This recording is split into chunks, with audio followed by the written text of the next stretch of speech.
Life Management Science Labs would like to acknowledge that we live and produce this podcast on the traditional lands of the Wurundjeri people. We'd also like to acknowledge the traditional owners of the lands of our listeners and our international colleagues. We'd like to thank and pay our respects to their elders, past, present, and emerging.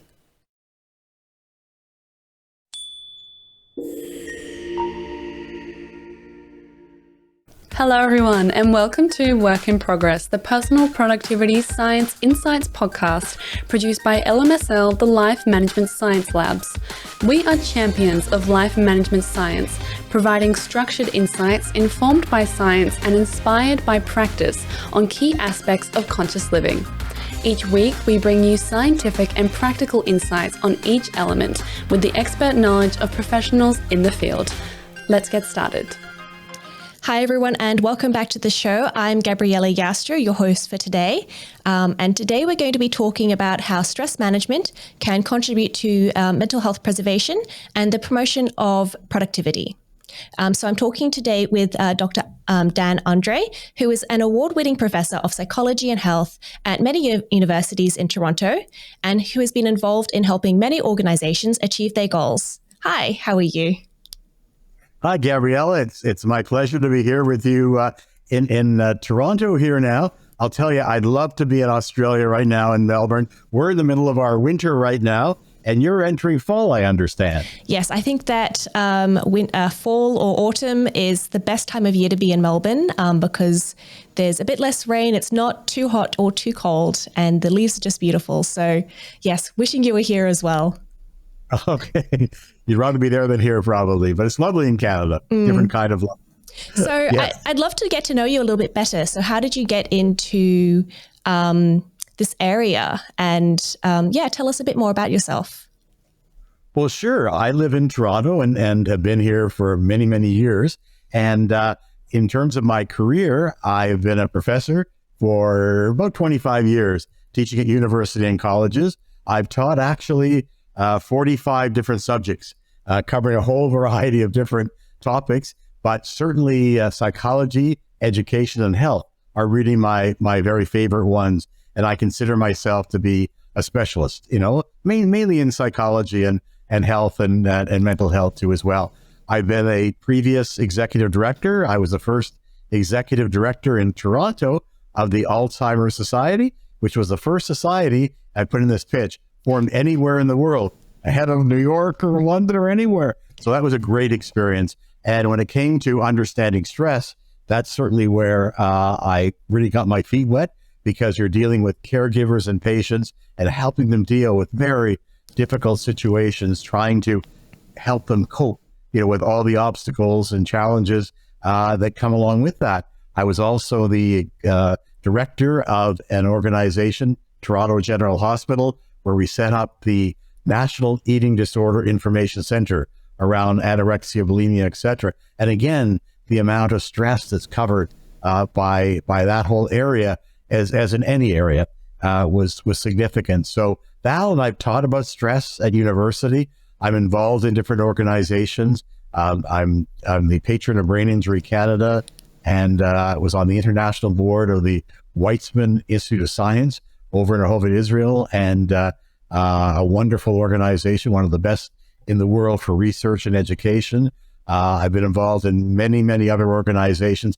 I love helping organizations trying to reach their potential, and each organization is different, requires something different, but I love doing it. Yes, and I like baseball. Anyway, baseball and hockey, and I'm a good Canadian. Yep, of course. So we'd also like to get to know you a little bit better with a section we call Have You Met Dan? Our first question is, what is the first thing that comes to your mind when you hear the word book?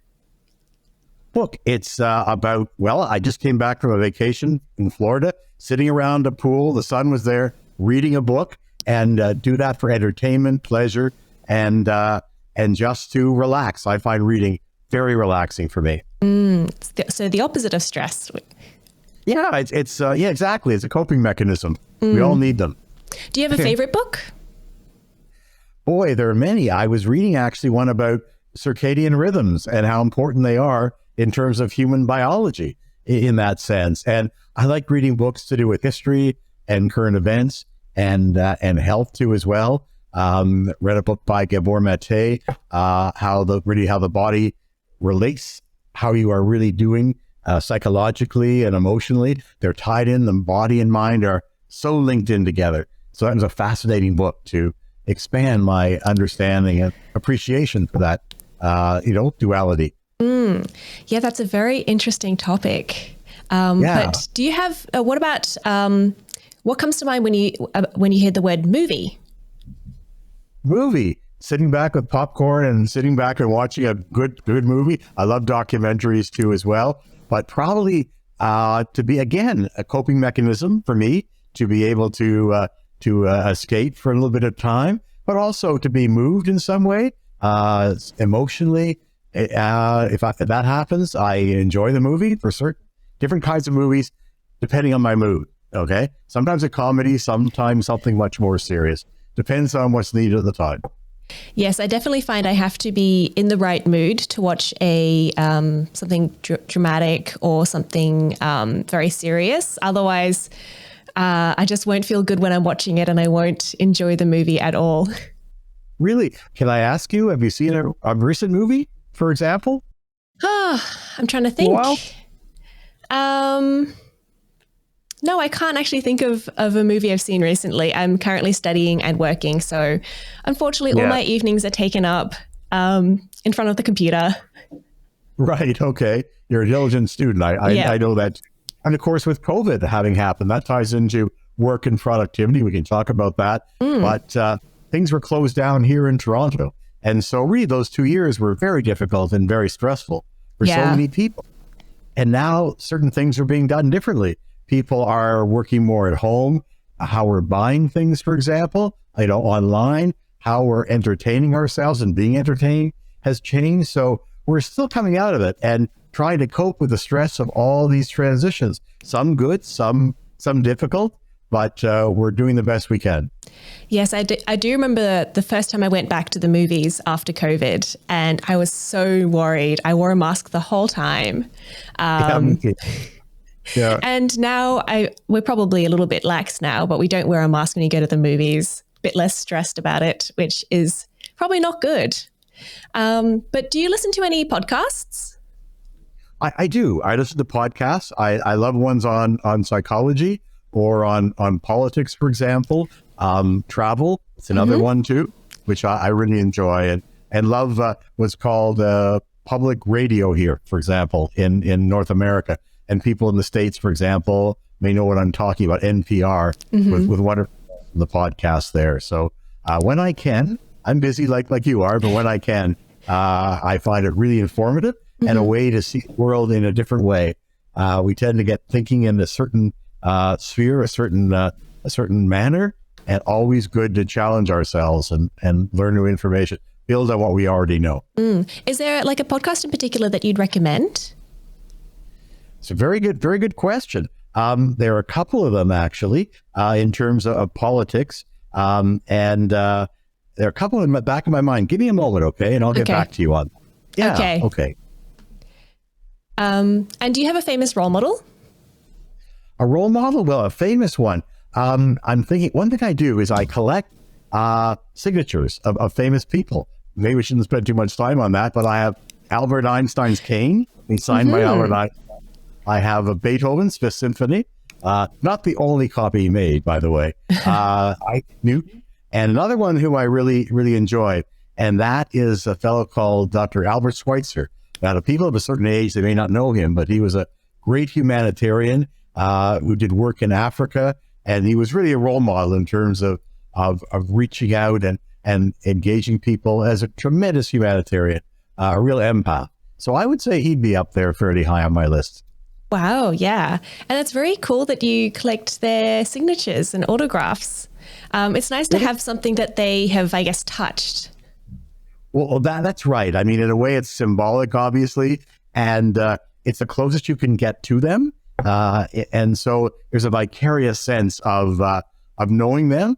I know it's fictitious, but at the same time, it's real, to look at them. And I have John Lennon, who wrote a song called Imagine, And so his lyrics all written out for me. And so I'll look at that and I'll think of him, for example, and many others that I've collected. It was kind of a little cottage industry for me at a time. I haven't done much recently, but you go through these periods of life where you think, do something different.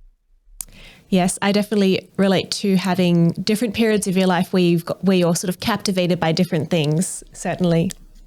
Absolutely.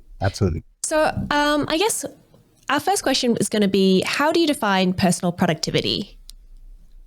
Right. Well, personal productivity, of course, varies for everybody. And also we have to realize as we do that life consists of many different dimensions. So we have personal productivity at work, big part of our lives, but also with our families and our friends. And if we're involved in volunteer activities or sports activities or whatever it is, our goals will be different in each case. Our expectations will be different. And so what marks personal productivity, I think, is when somebody has a goal they'd like to meet and that they do this with a sense of joy and satisfaction, and then reach that goal or come as close as they can to it, recognizing that sometimes reaching that goal isn't done in one fell swoop, but incrementally over time. And so setting that goal and achieving it is wonderfully reinforcing. And do people have any misconceptions about personal productivity?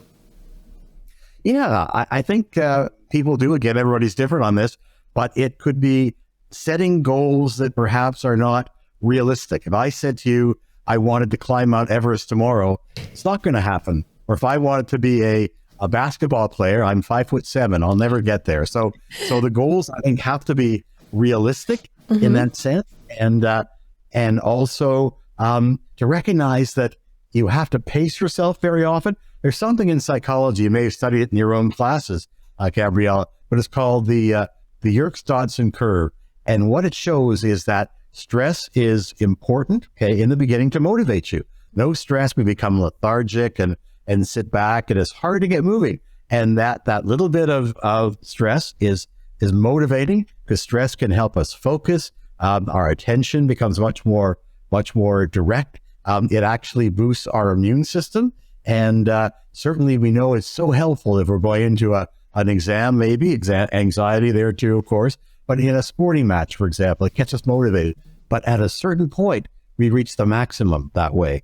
And then it becomes a negative in terms of more effort doesn't mean more productivity. So people who rush in that way and don't pace themselves or realize that there are limits may or may not have some difficulties that way. So I think it's really important to understand your own limitations, set realistic goals, and then follow those. And I know sometimes when we're really stressed and work gets really demanding, rather than do what we need to do, which is step back and restore ourselves, fill that gas tank, in fact, we put the foot to the pedal and actually become more energetically focused, but actually it may not result in what we want to achieve.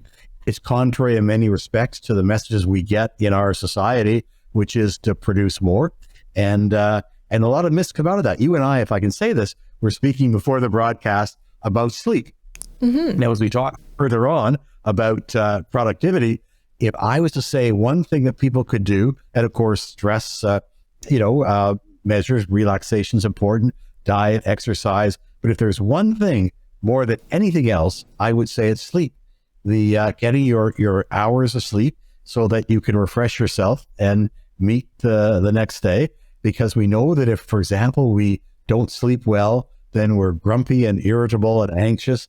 And we all know what that's like. And then we're more likely to eat junk food, if I can call it that, carbohydrates and sort of emotional eating. And is that a problem? Well, because we know in the human body, everything links to everything else. So let's take this. You eat the carbs and weight goes on. When you do that, it affects your hormonal system, because our immune system, our brain, and our hormonal systems, they all work interactively with each other. So what happens is putting it simply, there are two hormones called ghrelin and leptin that are so important. Ghrelin's what tells you, grumbly tummy, I've got to eat, okay? Leptin says, whoa, stop there, you're full. When we're overly stressed in that way, and we, let's say, eat this food, leptin doesn't work properly. its level goes way down. So we're hungry, but the old stop button doesn't come on, so that we eat more and more and more. So it's a little bit of a digression, but we can talk more about sleep too, which is fascinating. But again, there are certain things we can do along the way to try to cope with stress. Yes. So you have mentioned that, a little bit of stress is good, but once it gets to a certain point, it's detrimental to productivity. So I guess, how do you manage your stress, and what is stress management? Right. Excellent question, Gabriella. Well, certainly everybody has stress. We all have stress. We wouldn't be alive if we didn't have stress. And if anybody says to you ever, or anybody listening thinks, I'm not stressed, they're feeding the line, because we need stress, again, as we know, to motivate ourselves. Our human bodies are amazingly wired over many millennia to be able to deal with stress. We'll call it acute stress. And we have stresses every single day, whether it's gridlock, getting to work, whether it's being late for an appointment, whether it's an argument you've had with somebody else in conflict, a bill came in you weren't expecting, an illness that comes along. We all have these stresses. Now, the key thing is our bodies react. So if you and I are in Melbourne, I'll say Melbourne, not Toronto, too much snow here, but if we're crossing a street and a car comes right at us, we'll jump out of the way. Our hearts will beat fast. Our breathing will increase. We'll sweat. And that's the stress mechanism, which is working beautifully. It's a survival mechanism. And so we know, in a way, we know exactly actually how it works. And it works no matter who is involved in meeting that situation. It's the biology of stress. So we know that the brain sends messages out to stimulate hormones. First of all, adrenaline and noradrenaline, which, get us aroused really quickly. If the stress doesn't go down so quickly, cortisol kicks in to keep us going. And cortisol has many, many benefits. But after the immediate stress is over, the beauty is that our body is programmed to then relax and go back to what's called an equilibrium or a homeostasis. So we get ready for the next stress. Okay? And that's okay. Our bodies are made for that. Problems occur, of course, when we don't have a chance to recharge and regenerate, for that calming system to kick off. It happens to be called, without getting too complicated, the parasympathetic nervous system. It rests and digests, as opposed to the activating system, which is our sympathetic system when we reach some kind of stress in that way. Stress as well, Gabriella, is a combination of biology, physiology, and psychology, because what stresses you may not stress me. What stresses somebody listening on our podcast may not stress their friend or partner. So what's that all about? It's all about how we perceive what's happening to us, and so stresses can be external, like the car coming at us, or they can be internal. They can be thoughts. There was one experiment actually done. It was an interesting one. And they asked people to visually think of, and not just think, but to feel what it would be like if your car got damaged and you had to find money to pay for this damaged car, and you didn't have a lot of money in the bank. And what they found is actually that the amount of stress was the equivalent of losing one night of sleep. So it's the perception of it, that is so key. And that's what we have to know. We have to know what our own triggers are, because everybody has different sets of triggers. And where do these triggers, Gabriella, come from? Well, various different sources. For example, people talk about genetics. And genetics are important, okay, no question about it. But they're not the only thing, okay, by far. In other words, it's your conditioning from childhood, what you've learned growing up, the patterns you've developed, what went on in your family, your personal circumstances right now, which can change over time. Absolutely. It can depend on what are called the social determinants of health. Now, what are those? Those are things like, are you employed? Do you have access to resources? Are you living in a safe area of the city? Are you in good health? Things that aren't necessarily concrete in terms of a number beside them, like blood pressure, for example, or galvanic skin response, but they are just as important as determining our overall health status. And so we have to look at that. Another thing, quickly, would be the idea of nature and nurture. Everything we do in terms of psychology and biology is an intricate dance between our nature, our biology, and our nurture, our environment around us, and our internal environment that way. And so what comes between our genetics and our environment? Something called, without getting too much into it, epigenetics. Whoa, epigenetics is a new field the last 20 or 30 years. And what it does, it overlies your genetics, your DNA, your genes, for example. And what it does is it actually will turn genes on and off through biochemical processing. So think of a switch on, switch off, switch on, switch off.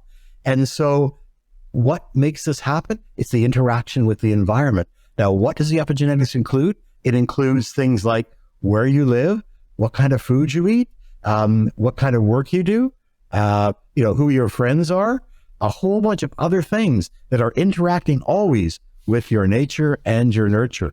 So that's the intervening part we need to know more about, to know it's complicated, very complicated. It's very complicated. Very complicated. But in the end, we all have to figure out what's best for us to do to cope with this. So I guess there's a lot that goes into, how you respond to stress. So, yes. And you mentioned before as well that it's our perception of what's happening, and that what's stressful for one person might not necessarily be stressful for someone else. So yes. I guess, are you able to turn off that response yourself? Is that possible? It is to minimize it, yes, and even to turn it off. Certainly to understand, what triggers you have, okay, and even to be able to trace back what's being triggered off. For example, the brain works in such a way that the thinking part of the brain, and the emotional part of the brain, that's called the frontal lobe, and the amygdala is the emotional part of your brain. So they're always communicating with each other. What's an example, Gabrielle? Well, if I saw a steak on the ground, I'd probably scream. I'll tell you, scream. And that would be, of course, my amygdala in my brain. Red light, steak, not good. I want out of here. Okay? Fight or flight. That's what we call it. Fight or flight or freeze. That's the stress response. And how we react to it depends on many factors, but that's it. Now, somebody says, well, Dr. Dan, that's only a plastic steak.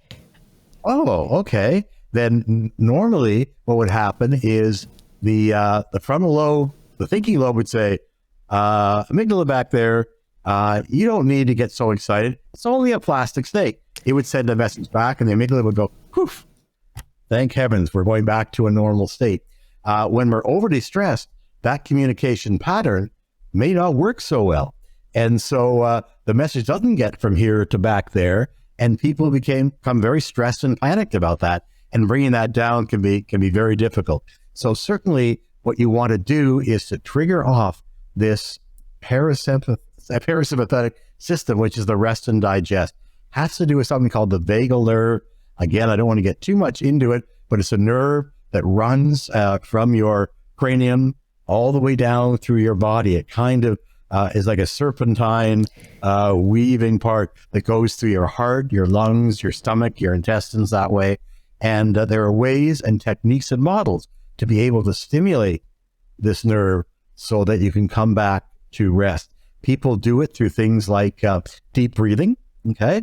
We think of that as being so simple, but don't realize sometimes how valuable it can be, and different ways of doing it. You can, for example, breathe in to a count of 4, hold it for 4, and breathe out for 4. There are many models of this. Another could be, think of a nice smell, a cookie or a pie or lavender, and you breathe in and then blow out like you're blowing out your birthday candles. And to do that a few times, and that will actually trigger off this system, and bring you back to normal. Mindfulness is another practice, meditation. People can use that too as well. People can do things like go for walks, talk to a friend. They can volunteer, go to a movie, listen to music. Love doing that. I love the 60s music. Okay, so that will do it for me. What about you, Gabriella? Like, I ask you what you would do, or if it's not music, what might it be for you to bring you down? So I have been having some stress recently. I found that going for a walk really helps me. Yes. Because I find that the environment is sort of a trigger for me.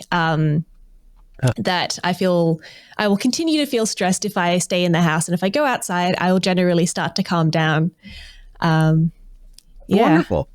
And so nature does something. We know there's a whole area of psychotherapy to do with nature, getting us out into nature, and whether it's walking bare feet on grass or just being out, there is a salutary effect to that. No doubt about it. Exercise can be another, for sure, for people. Movement is so important. It doesn't have to be extreme exercise. Don't need to go to the gym and pump iron every day, but even a brisk walk, can do that. It's important as a measure. People have different ways of dealing with it, and everybody's going to be unique. One thing doesn't work for everybody. There's no question. Travel is another thing. Eating out, going to a restaurant for good food can be another thing. But it's important to build in time for yourself, for Gabriella time or Dan time, and build that into a schedule, because we get so busy in a 24/7 world that we barely have time to become conscious of things. But we need to step back and develop that perspective and accept it. And another part too that I've found in my own experience is that by accepting your own feelings about these things, it's easy to block it out. I don't want to feel stress. I don't want to feel stress. In fact, in the paradox of life, I find the opposite happens. If we block it, it doesn't go away. It stays there. But if you can say, yes, I'm anxious, I am stressed, and not to fight it, but go with it. Okay, the stress also can be reduced. I've had a wonderful teacher in Toronto, Dr. Eva Phillip, who's a psychotherapist and a really, really wonderful person. And years ago, she was a supervisor of mine in graduate school. We stayed in close touch, but she taught me the importance, because I was afraid to allow it. I didn't want to feel stressed, but in fact, the opposite can happen. So doing that, finding as well a safe place, when I've helped organizations, for example, or when I was a teacher, a university professor, I found that if I could create a safe atmosphere in my class where people felt respected and acknowledged and didn't feel threatened or intimidated, I tried to do that, didn't succeed every time, but that happened is after the initial 2 or 3 classes or 5 classes, the class would start to bloom, and people would realize that they could say something and they wouldn't be criticized for it. So, no matter whether we're in a corporation or a nonprofit, whether we're in academia or medicine or sales, we're all human beings. And it comes down to the same core innate aspects of ourselves. We all want to be appreciated, accepted, valued, listened to, respected. And so if that kind of culture can be created, then my experience has been invest in communication, better communication, and really genuinely expressing that acceptance. Then it makes the biggest difference, more than any chart or any particular exercise. That to me has been one of the biggest learning experiences that I've probably ever gone through. How does stress influence personal productivity? Right, it does, because if we aren't in that sweet zone, that spot where we're stressed enough to be able to motivate us, but we're not too stressed, that we're finding we're becoming distracted, for example, that's the place to be, for example. So the amount of stress will vary from person to person. Some people love stress and will actually perform really well under stressful conditions. Other ones may be overwhelmed by it. So each person has their own personal perspective on that and their own experience. But certainly finding that spot for each person is so important. And do you have any recommendations of how we find that sweet spot? It's by awareness of ourselves and also of the triggers in our world, so to speak. And so if you're working in an office, for example, or at home, what are some things you can do? Well, you can certainly organize your office area so it's clean, for example. You can prioritize things. Okay, how many things do we do in a day? How many are so important that we can't not do them, as opposed to things that can wait? So breaking things down as well into incremental goals, which makes things more manageable, more bite-sized, is another way of doing it, to give yourself breaks, during the time, whether that's a walk break or a washroom break or whatever it might be, just to get up and move around. We need to have that movement. It's so critical. That's another thing that we can do. If you are in an office and there's a chance to socialize at some point, that is really important. They talked about two things in life. I was down at the privilege of being at Harvard to take a course at one point, and the two things they said for maximum satisfaction were feeling in control of your life as much as possible. Nobody's in total control, but feeling that you know what's expected of you, having clear guidelines that way, clear expectations, so important. That's one. The second is social contact. That's even for longevity, that we are social beings. And when we are engaged that way with people we want to be engaged with, it affects our immune systems. They did a study once where they actually took blood out of somebody's arm when they were being hugged by somebody they wanted to be hugged by. That was important. And what they found is that the killer NK cells, the white blood cells, went shooting up. Okay? Even that immediately, when we're being nurtured or we feel we're being understood or in that kind of situation. So that's another thing too, to socialize. Very on that way. And if you're having any difficulties too, to reach out to HR or reach out to your boss. I know it's scary sometimes for people to do that because they're afraid of the reaction. And that's understandable if they could get in touch with that fear and say, I'm afraid, but still, I need the guidance and help and the clarification. We deserve it. Mm-hmm. And those are some basic tips that people can do, I think. So that explains why after I've sent a really stressful email, I'll go to my partner in the other room and I'll please hug me. I just need a hug. Okay. Good for you. I love it. Yeah. And you feel better afterwards. And I feel better afterwards. Right. So you mentioned before that we need to sort of, get in touch with ourselves and understand what stresses us out. But right. What should we be looking for? What symptoms, physical, emotional, mental, what should we be looking for? It's a very good question, Gabrielle. Certainly when we, are living our lives, there are different areas, and I'll divide them up into physical, psychological, behavioral, cognitive too, meaning how we think and stuff like that. In terms of physical, we all have physical symptoms when we're stressed. Some people have stomach aches, for example. And why is that so universal? Well, actually, it's fascinating in another way entirely, is that the stomach is the second brain. In fact, there's more innervation or more connection between the gut and the brain than any other part of the body. And so, it's part of our instinctual being as well.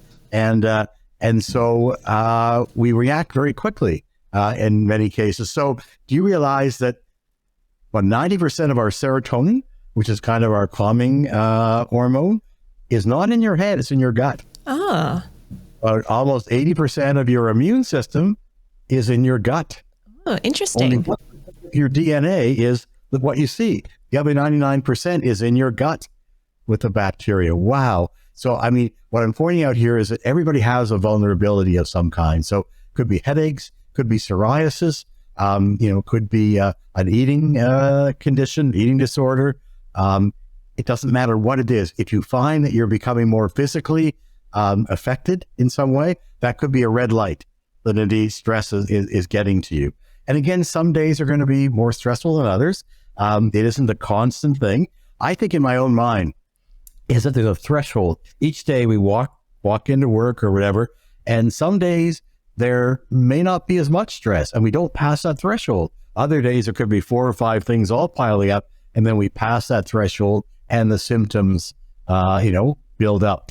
and then they express themselves that way. If it's emotional, you may become irritable, distracted, upset, depressed as well. It's another one.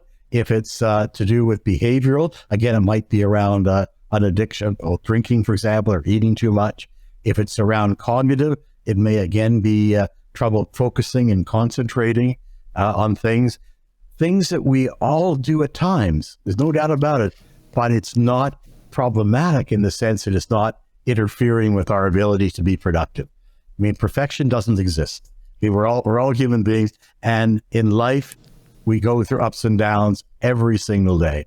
And so when we talk about stress building up, we're talking about it incrementally building up over time, as we talked about earlier, without having that chance to regenerate and restore ourselves. And it's like a drip, drip, drip until you finally get to a stage where it becomes very problematic and you become exhausted, or can become exhausted. Interesting. I find it so interesting that we have this physical reaction to stress, which I guess we consider mostly to be mental. So some people say that, and you said this before, that we need a certain amount of stress to do our work. And some people who what they like to do is they wait until assessments are due the day before, and then they start working on the assessment then. Is that a good idea? Well, again, let me say this. There's no formula, and it'd probably be easier on these people if they plan things out in advance. They've been conditioned in some way to get a thrill from that. It actually can increase your dopamine, for example, a hormone, excitement, the adrenaline, the pumps away, and they get reward by doing that. So everybody, again, is different. So is it a good idea? Honestly, better if they could probably plan ahead in advance. But if it's worked for them, who am I to say, or anybody to say, that it's wrong, so to speak?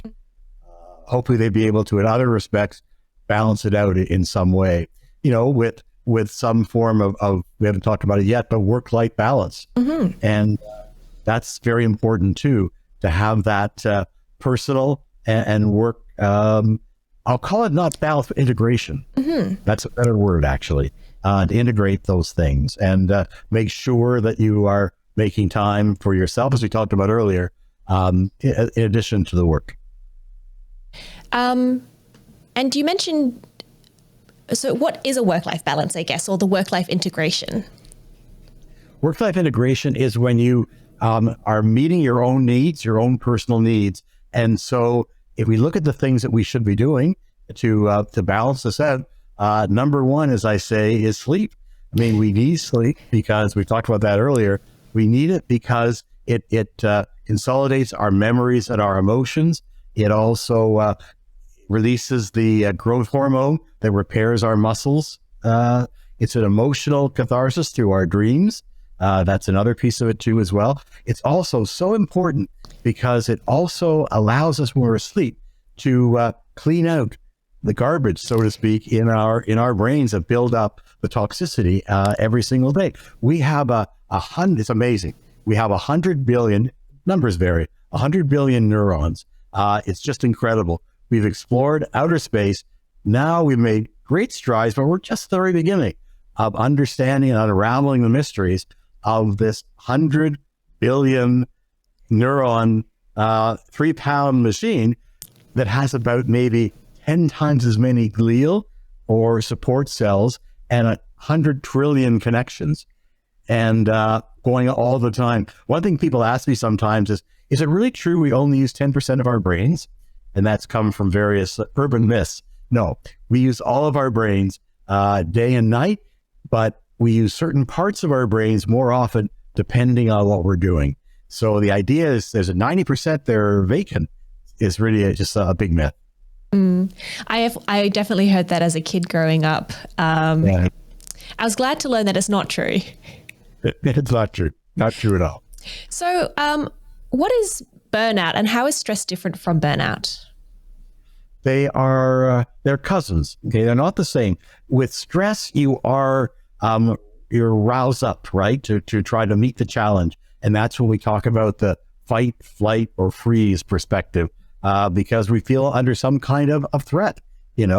Stress happens whenever a demand has to be met, in your body. And just an aside to the idea of stress, it was really coined by a brilliant Canadian researcher called Hans Selye. And he used the term stress because he used it as an engineering term. He thought that made sense. But he later changed it and said, I made a mistake. I should have called it strain, because the strain is what happens outside, okay, or inside your mind, that then causes the stress in your body. So it's an interesting, aspect to look at from that perspective too, as well. So so we have this, strain that goes on inside of ourselves, and so we try to deal with it the best way we possibly can. But what do you think about it, Gabriella? What's your sense of it? I sort of see burnout as the culmination of stress. Yeah. Okay. If you're stressed for a long time, eventually you'll burn out. That's how I see it. Yeah. At some point, you will cross that Rubicon, or that Grand Canyon, so to speak. Because as I said, with stress, you're aroused. With burnout, it's exactly the opposite. You are lethargic. You procrastinate. You withdraw from people. You just don't want to do anything, and it's so problematic for you that you really can't even get out of bed to begin to try to deal with it. So it's the serious, very serious end of exhaustion, which then causes the burnout, which can take quite a while to recover from. Absolutely. So there is a difference. They're similar because they both result in symptoms, but very different kinds of symptoms. And what can you do if you are burnt out? If you're burnt out, obviously rest is very important. To be eating correctly. And eating, by the way, is a hard thing because there are so many different approaches to eating. Everybody's so different. It's very hard to give a recipe for everybody, but certainly rest is important. And also to talk to people. That's very key to have that direct connection with others. Another thing would be, there are certain apps that you can use, okay, that will, put you through games, for example, to help deal with PTSD, right? Which is very similar to the whole thing, right? That's extreme burnout. Soldiers go through this, for example, in a war. It's fascinating to how the mind can affect things, because soldiers can be terribly stressed and then they can break a leg, but still go on for another 6 hours of fighting. It's only afterwards, that they feel the pain. The PTSD, the post-traumatic stress disorder, will kick in later on. The mind is phenomenal. A weird question I have with apps and PTSD. Yeah. I read somewhere that if you experience something traumatic, afterwards you should play Tetris, because apparently it really helps to just manage and prevent PTSD. Is that true? There's studies to that effect. Yeah. Again, everybody has to deal with it differently. Absolutely. But I guess part of it is to also, it's hard to do, but accept the condition. Again, it's very painful to do, but not to fight it per se, to say, I am burnt out, and now I have to take steps to sleep better, to eat better, to rest, to open up, maybe talk to a professional for sure, a psychiatrist, psychologist, social worker, or others, and then some apps and some other things you can do. Again, there isn't one thing per se, but of course the brain does get changed. The wiring and the biochemical aspects of the brain do get drastically changed. You want to get back to that equilibrium. It takes time. There's no magical cure, to be honest with you. Is there something that I've missed that you wanted to talk about? Wow, I think Gabriella, you've been wonderful. I think we've talked about so many things. Okay. We've talked about, what stress is, what leads up to stress, how we're also individual in how we deal with it, the importance of accepting it, understanding your triggers that way, to look at all the different things that you can do, and to try to combat it. I'll add one thing, and that many people that I talk to, and maybe people listening to us tonight, or whatever they do, is that it just seems overwhelming. I've got to improve my sleep and my diet, and I've got to exercise more, and stress management, and maybe some spiritual practice. That's just too much for me. So what I recommend is that people start with one, let's say one area that they want to improve on, and make it realistic in terms of the steps to get there, and then move on to something else, breaking it up into its individual parts, because it can be overwhelming. So you can make success. You can be successful by doing that. So I'll add that one piece into it. But again, it's you being aware of yourself, your triggers, looking at things that can be done, and to be hopeful too as well. I think love and hope are two things that are so important in this world, and people do deal with it, and it goes up and down, but it takes practice too as well. And if people are prepared to work in that way and do some of these things, the chances of a successful outcome, I think, are very good. And what's a practice that you do yourself to help with your stress? Right. I get stressed, absolutely, on things. I love the deep breathing, which oxygenates the blood, reduces the heartbeat and the respiration, and triggers off that parasympathetic system. So I will do that. I will listen to music. I love doing that. I keep pointed out earlier, Gabriella, I'll go for a walk as you will do. That's another one. I will read, maybe call a friend, another possibility. I will maybe engage in a hobby or two. I enjoy traveling, which can be stressful in itself these days, and we're living in a different world now. So stress has actually, to say exponentially increased, maybe too strong a thing. But after we started up talking about COVID, after COVID and being locked away and everything being disrupted, and parents having to be home with children and dealing with that, stress was really through the roof. And studies show, there's one study I was reading earlier today, where over 50% of Americans feel overly stressed in their jobs. So if you are stressed, it's normal. You're not alone, far, far from it. We don't talk about it very much because it's hard to maybe be vulnerable, certainly in the workplace. But if you know there are things you can do and practice, whatever works for you, that's the important thing, to experiment around, from meditation to all these different techniques we've talked about, or seeing a professional that can help you. It's possible and can be done. We've also got some questions from the audience, which I think you've kind of answered here, but let's go. Yeah, we'll see. We'll see. So our first question is, what can I do at home to be productive and remain engaged in stress management? Right. Now, is this person working at home? Do we know? I'm assuming perhaps. Probably. I would say so. Yeah. I would say to develop a schedule, a daily schedule that you stick to. So to get up in the morning at the same time and build things into the day, to spend time, maybe 2 hours or whatever it might be, or 2.5, 3 hours at the computer, but then take breaks. Very important to get up and walk around and come back to the work, to schedule an activity that you may want to do, whether it's the breathing or meditation, to read up on that, and then build time in each day.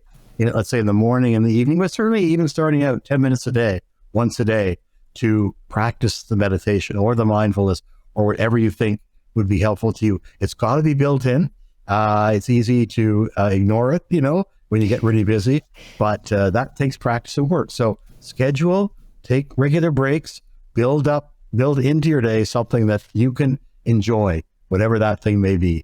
Go for a massage or whatever it is. But you can do it it's harder when you're at home because there's a fridge next door. There's a telephone next to us, things we'd rather do. Yeah. And easy to get distracted.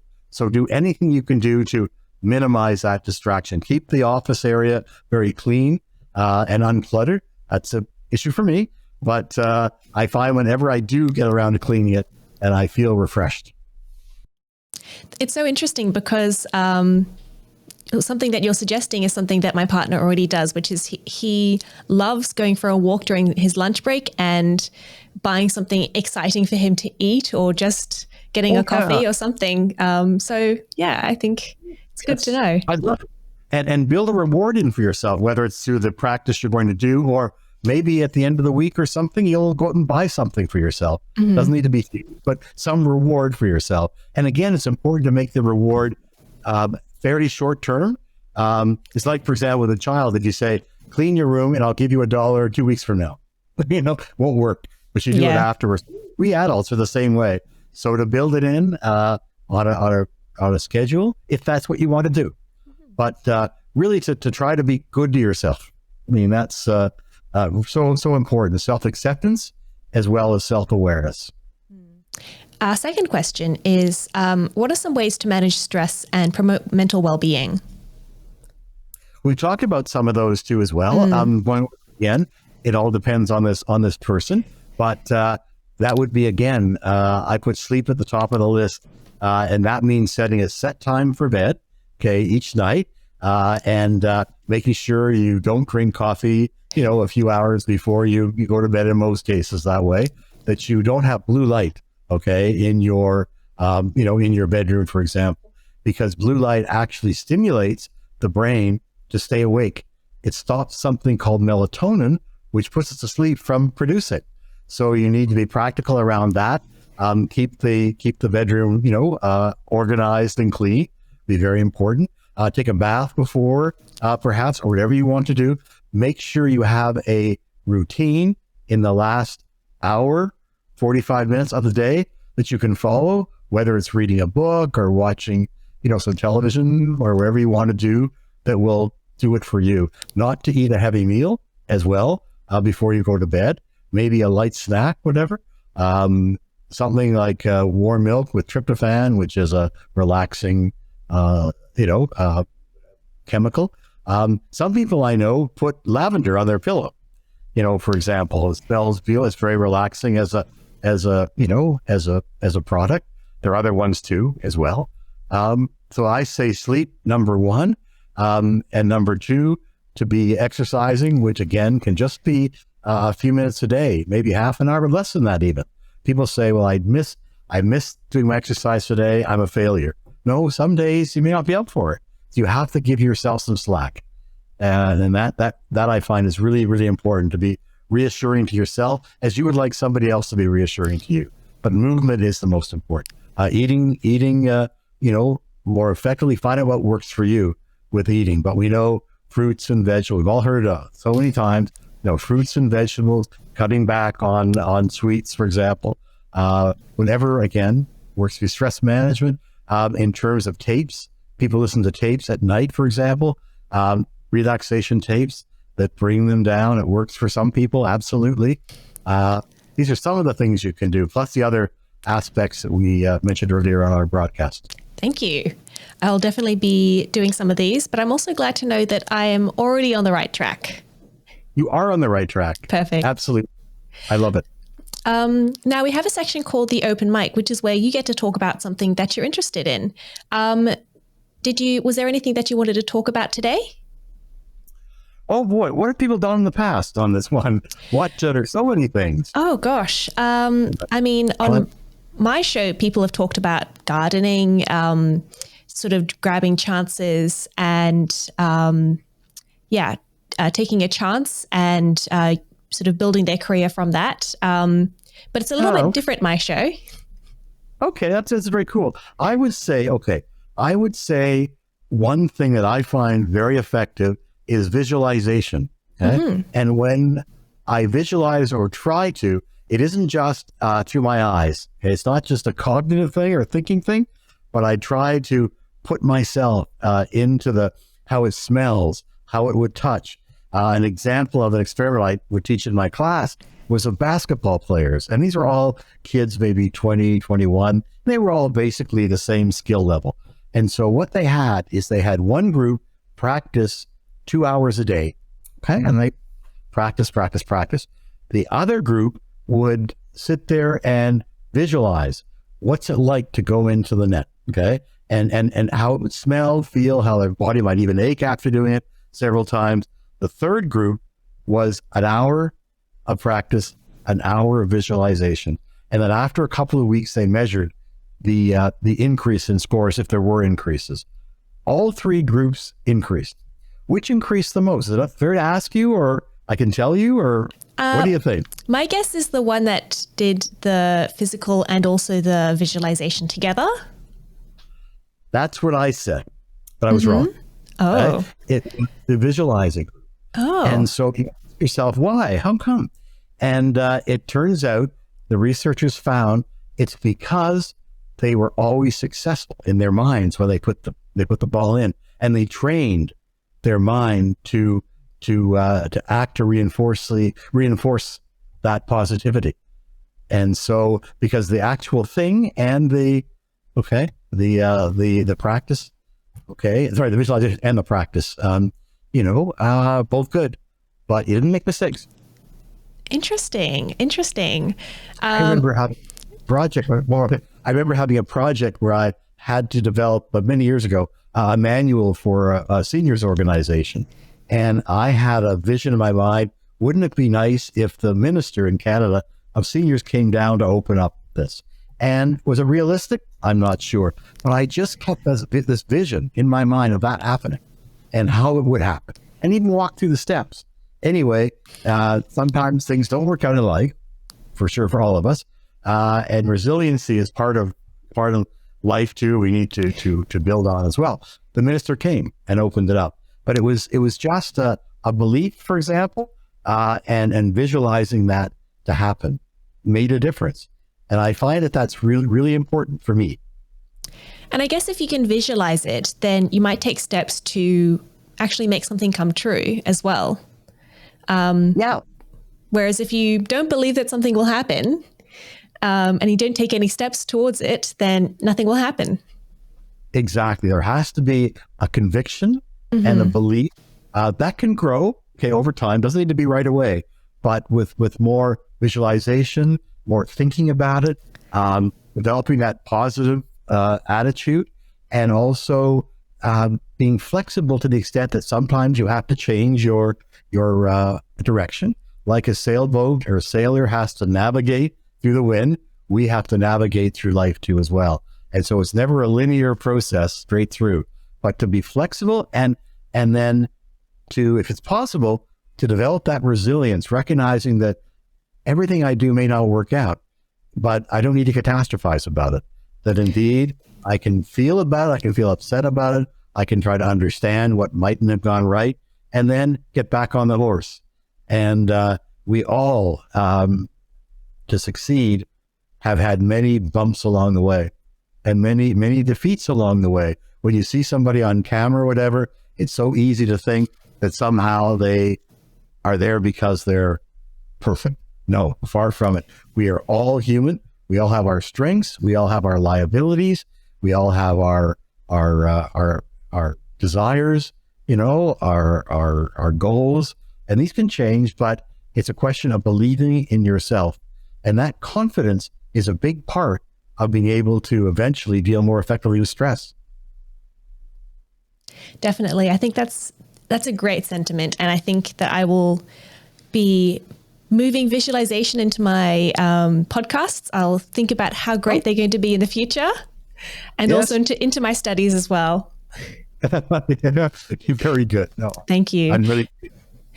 So if people want to, get in touch with you or learn more about you, where should they go?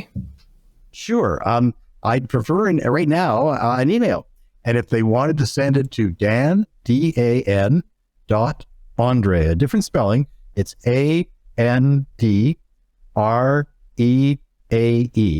ANDREAE, at Simpatico, which is SYMPATICO, SYMPATICO.ca. And that will get to me, and I'll get back to any and every email that gets sent to me, should anybody send one. Great. Thank you for that. And we'll put that email address in the show notes so people can find that easily. Good. Great. Thank you for coming on and talking to me today. It was so interesting to learn about this. And I will definitely be taking a lot of these and putting them in my own life. It's been a real pleasure. I've enjoyed every moment of it. And you are a terrific interviewer. Thank you. Really good questions and follow-ups. And I loved it. So congratulations. Thank you. Thank you. You have been listening to Work in Progress, the Personal Productivity Science Insights podcast produced by the Life Management Science Labs. Listen to episodes from LMSL's 10 Life Management Perspectives on Apple Podcasts, Google Podcasts, Spotify, YouTube, or other podcasting apps on your smartphone. If you enjoyed this episode, please consider rating our show, sharing it, and subscribing to our channel, as it helps others find us and us grow to bring you more quality resources. More of our work can be found on our website at pp.lmsl.net, where you can join our movement. I'm Tia Harmer. Thanks for tuning in.